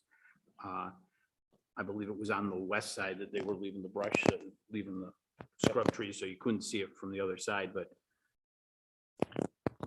parameters, on the trees, and I think they should stick to it. Yep. If they were professionals, they would know how far trees had to be cut back for shading. Right. So, They are professionals. I will also say the same reason why we're gonna go out and look at it, because you can look at a picture all you want. It's not the same as standing there.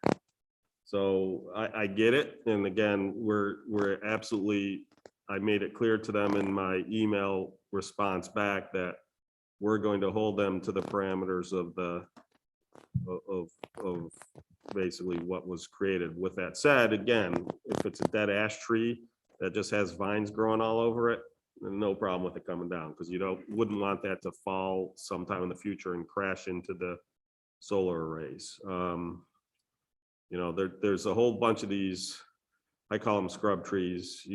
The aspen, some of the willows, they grow quickly, they die quickly. Again, old growth trees, we certainly do not want to see those be taken down. So, and the property owners are along our line of thinking too. So effectively a 2-to-1, not to mention our special use permit wins. So, any other questions? I know, Lisa, we went out there and looked at that together back. Oh, we were going cross country. Right. Yep. The mud was up to our knees and it was fun, but it was really nice what they were planning on doing. So, and It looks nice what they've done so far. It Yeah, looks they great. put a lot of work into this and as has the town. So I really appreciate the journey that everyone's been on with this project. Any further discussion? Hearing none, please call the roll.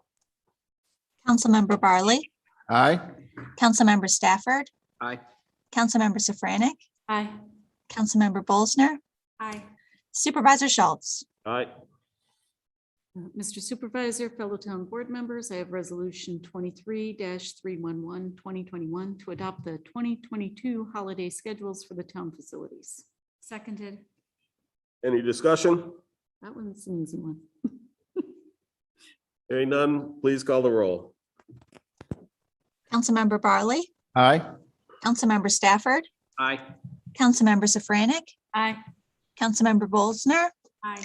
Supervisor Schultz. All right, Supervisor Schultz and fellow board members, I have resolution number 23-312, 2021 to adopt the 2022 board schedule. Second. any discussion? I'd just like to thank everybody for being flexible so that I wouldn't be forced to miss a number of meetings. Any further discussion? Hearing none, please call the roll. Councilmember Barley, Aye. Councilmember Stafford, Aye. Councilmember Safranek, Aye. Councilmember Bolsner, Aye. Supervisor Schultz. All right, Fellow board members, I have resolution 23-313, 2021 to adopt the official undertaking of receiver of taxes and assessments. Second. any discussion? Hearing none, please call the roll. Councilmember Barley, Aye.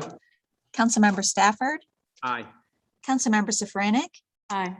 Councilmember Bolsner, Aye. Supervisor Schultz. All right, Mr. Supervisor and fellow board members, I have resolution 23-314, 2021 to authorize the advertisement of bids for the sewer and drainage garage project. second. So this is attempt number 2. Hopefully we'll get better pricing. If not, there'll be an attempt number 3 after steel comes down. Thank Any discussion? Hearing none, please call the roll. Councilmember Barley, Aye. Councilmember Stafford, Aye. Councilmember Safranek, Aye. Councilmember Bolsner, Aye. Supervisor Schultz. All right. Fellow board members, I have resolution 23-315, 2021 to award the tree removal, trimming and stump grinding bid to Birch Crest Tree and Landscape. Second. So they were the lowest bid and they actually are also our current provider. So good familiarity. We know what we've got. Any discussion? Hearing none, please call the roll. Councilmember Barley, Aye. Councilmember Stafford, Aye. Councilmember Safranik, Aye. Councilmember Bolsner, Aye. Supervisor Schultz. Aye. Mr. Supervisor, fellow town board members, I am very pleased to offer Resolution 23-316, 2021 to establish an ad hoc diversity committee. Seconded. So thank you, Millie, for bringing this forward. It's been in the plans for a little while. During budget, it kind of got pushed to the side, but now that budget's done and actually union, we have a tentative agreement on the union contract as well. It's great this has come back to the forefront, and look forward to having this in place and helping us, especially with respect to some of the events that we already put on, as well as making sure that all the stuff we do doesn't create artificial barriers that don't need to be there to all the different diverse groups in our town, because we do have a very diverse town. Any other comments? Glad we're getting this committee together. Anything in the audience or online? Hearing none, please call the roll. Sorry, my button wasn't working for a second. Councilmember Barley, Aye. Councilmember Stafford, Aye. Councilmember Safranik, Aye. Councilmember Bolsner, Aye. Supervisor Schultz. Aye. Sorry. Supervisor Schultz and fellow board members, I have resolution number 23-317, 2021 to appoint one group as broker of record for the statutory workers' compensation policy and authorize the supervisor or director of finance to accept the broker's recommendation and sign any contracts or policies necessary. Second. Any discussion? Hearing none, please call the roll. Councilmember Barley, Aye. Councilmember Stafford, Aye. Councilmember Safranik, Aye. Councilmember Bolsner, Aye. Supervisor Schultz. Aye. Supervisor Schultz and fellow board members, I have resolution 23-318, 2021 to appoint a full-time assessor to the term ending September 30th, 2025. Second. Discussions? Well, then welcome Michelle. Michelle's in the Welcome. audience.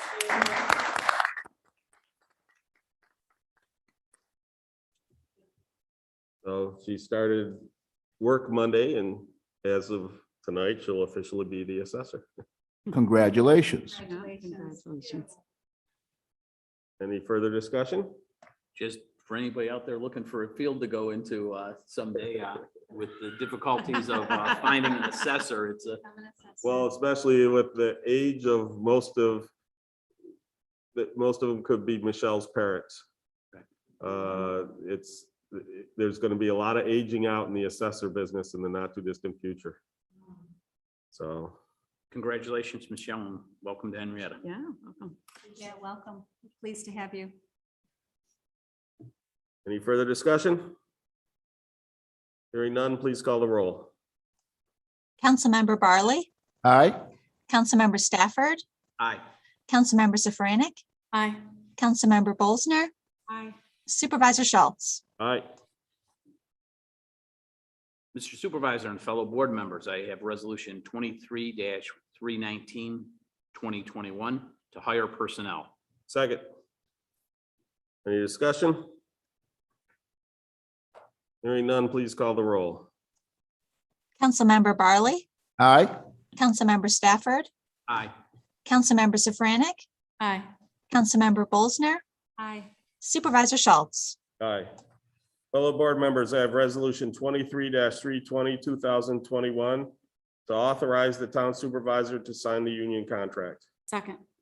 So there was a question as to,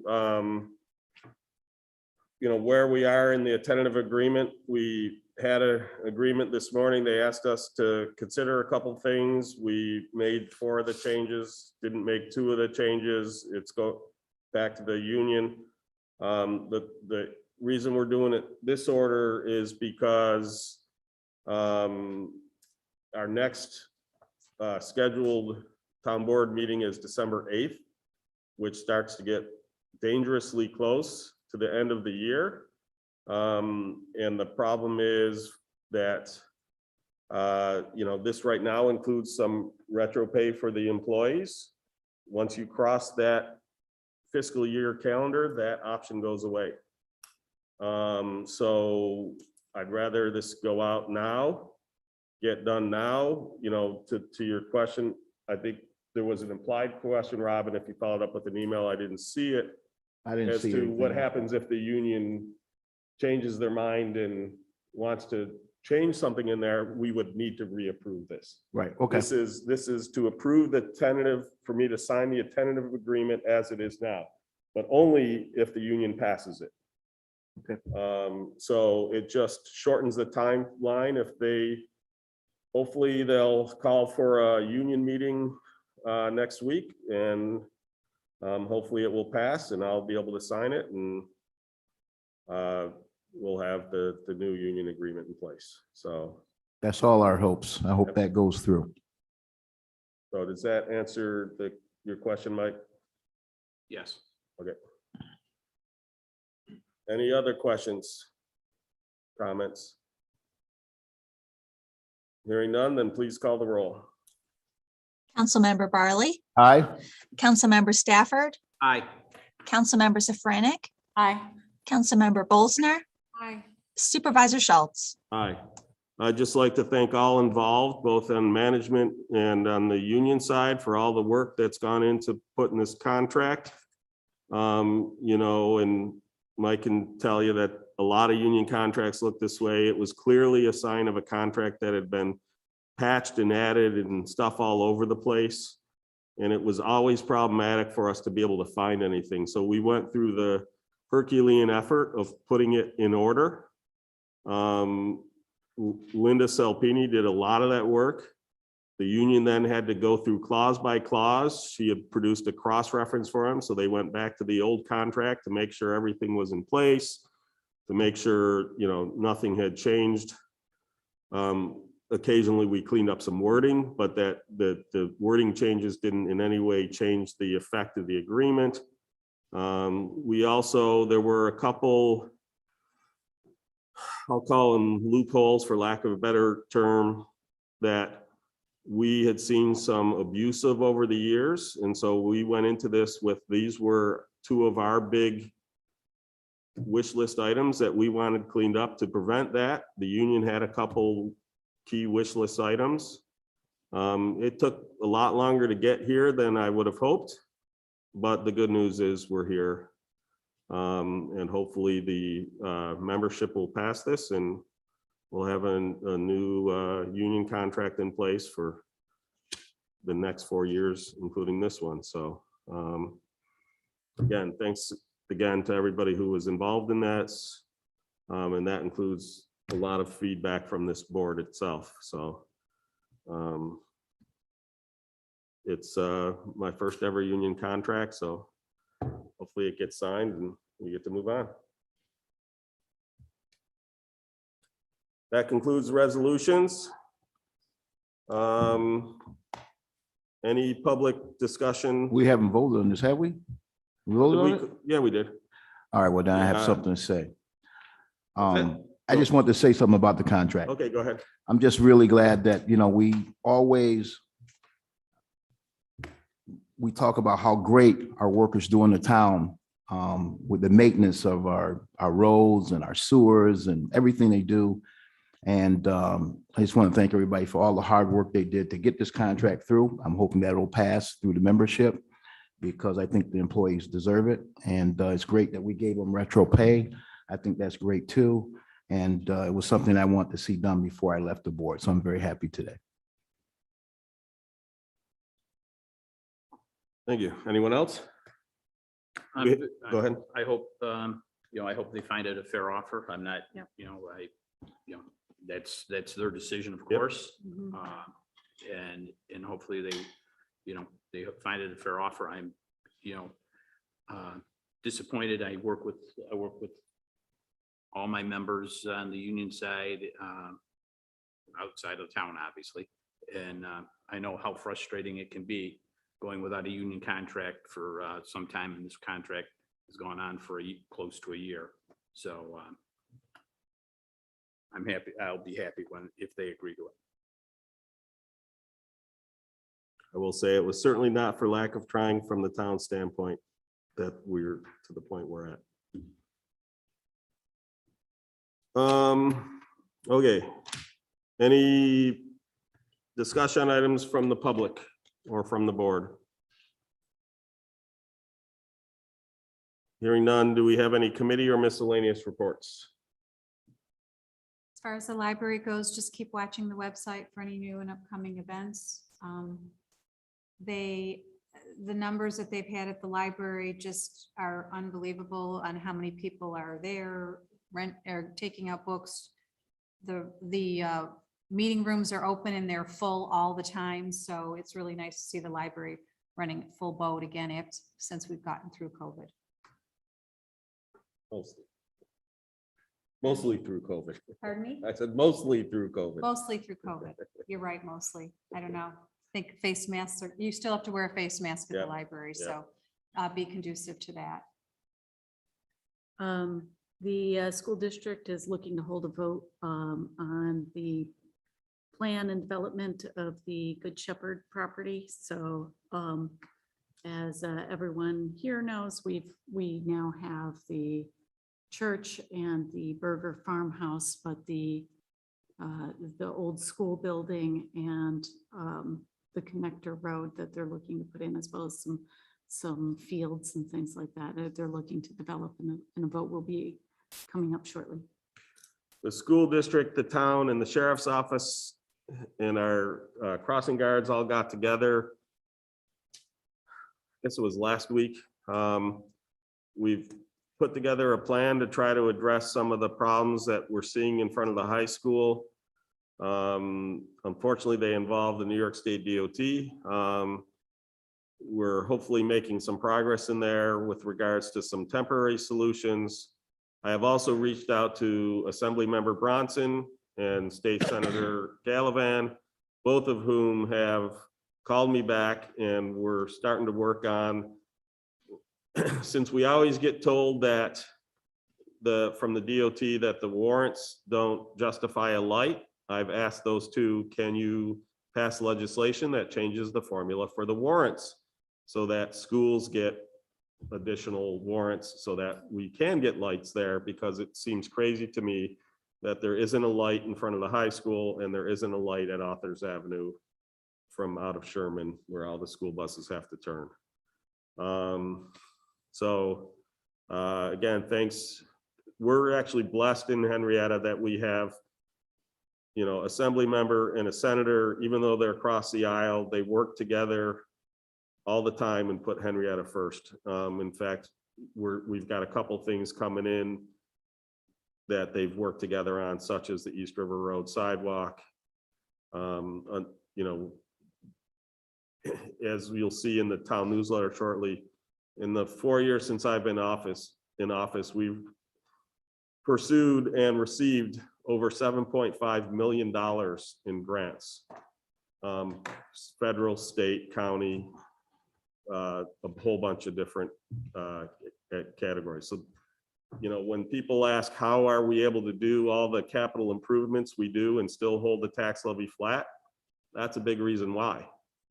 So a lot of that money we wouldn't be able to get without our support from our assembly member and our senator. So again, we're very fortunate in that regards, and I let them know that all the time, how much I appreciate their efforts. So hopefully we'll get to see Assembly Member Bronson at to steal a little Mike's thunder, at the ribbon cutting for the Breeze Park Play Trail. He has another time commitment, but he's going to try to shuffle it around so he can make it there. I told him if we have to shift the ribbon cutting a little bit one way or the other, we'll figure it out. But so he's going to get back to me. So Stole that one from. I told you. Anyways, just to comment on what you said, Steve, I'm glad in the last 4 years, we've been able to apply for and get grants to help us out on these projects. And I hope in the future that continues. I hope it doesn't stop again. So thank you. From the Parks and Rec, I have a few things to report. The town's DPW has been working hard to complete the surface for the Breeze Park Play and Fitness Trail. There'll be a ribbon cutting ceremony on Saturday, November 13th. Everybody is invited to walk the trail, view the demonstrations, and try out the new play and fitness equipment. Gathering is at 12 noon in the for a ribbon cutting, and then we have light refreshments that will be served. Some events coming up. The town will be holding the Holiday Light and Magic townwide campus lighting event on Saturday, December 4th, between 5:30 and 8 o'clock at night. Activities include a magic show, story time at the library, holiday traditions around the world, live music, and cookie decorating. Excuse me. This is free indoor and outdoor event, and will be held at the rec center and the library for Henrietta families. We got another event. The Henrietta Youth Advisory Board is partnering with the school district to host a multicultural welcome night on Saturday, November 20th at the rec center. Information regarding town and recreation services will be given in English as a new language for new language families. Excuse me. The school district has invited families that will benefit from this information. There'll also be children activities and cultural food served. Then final one from the Park and Rec is, and this is a great event that every year I always look forward to. And so nominations are now being accepted for the Henrietta Youth Hall of Fame. Every spring, the Henrietta Youth Department Advisory Committee recognizes Rush Henrietta School District area high school students who have made a meaningful contribution to the local or the school community, have overcome some significant obstacles or challenges in their life, or have been demonstrated remarkable personal growth. Nomination forms can be found on the Park and Recreation website. Deadline for those nominations are January 21st. And lastly, I'd just like to comment on a couple of things you guys said. Councilwoman Bozer, I think there's a position open on the library board, right? There's a couple positions. Couple? We actually had a couple people that are interested there last night. Okay, That we met with, but there are a couple positions open, and there's also a position on the historical site committee. great. And Councilman Stafford, that Breeze Park, I know we got an email from our director of the rec center, Pam, saying they needed families to come out and for the ribbon cutting to kind of play on the equipment and stuff. So come on out, the families with your children. There'll be some hot dogs and drinks there for you. Other than that, I'm all done. I'll add that the Monroe County Sheriff's Office B Zone is having an open house this Saturday as well. Of course, when it rains, it pours, right? So they're kind of overlapping. So I'm going to be probably at our ribbon cutting first, and then I'm going to race over to the open house under the speed limit, of course. But You'll be speeding.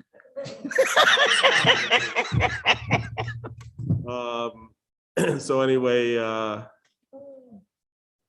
if you have an interest in seeing the new facility, be sure to stop on by. I think Is that 3 o'clock? What time is it's that? 12 to 4, yeah. Okay.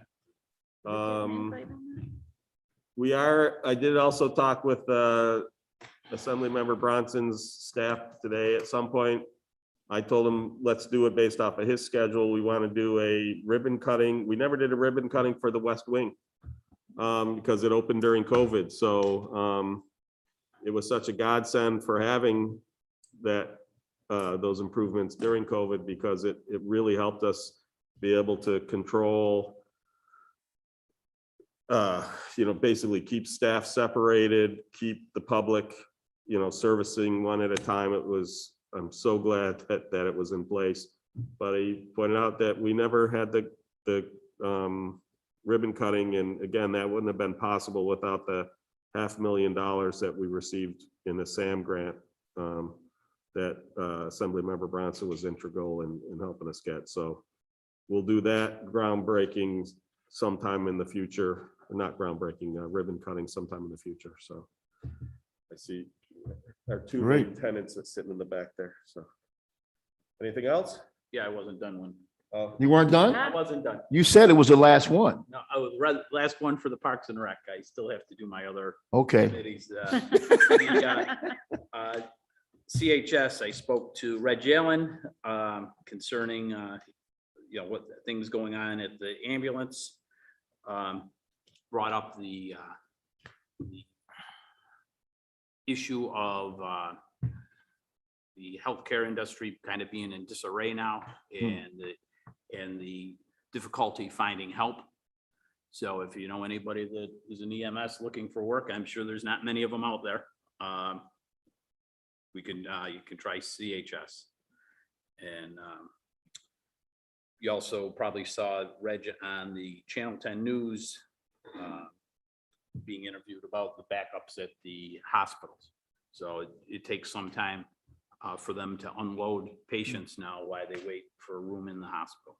So, and then attended the Henrietta Fire District meeting last night. The new fire station over in West Henrietta is moving right along. A lot of the steel is already is being put up or is already up, so that's moving right along. They have also have had quite a high volume of calls, over 500 of them a month now, and so they are quite busy, and many of them are for EMS. So that's all I have. That is all I have now. You sure? Just adding on to the fire district. So I've had a meeting, myself, Chief Cholak, and Supervisor Melee from Brighton.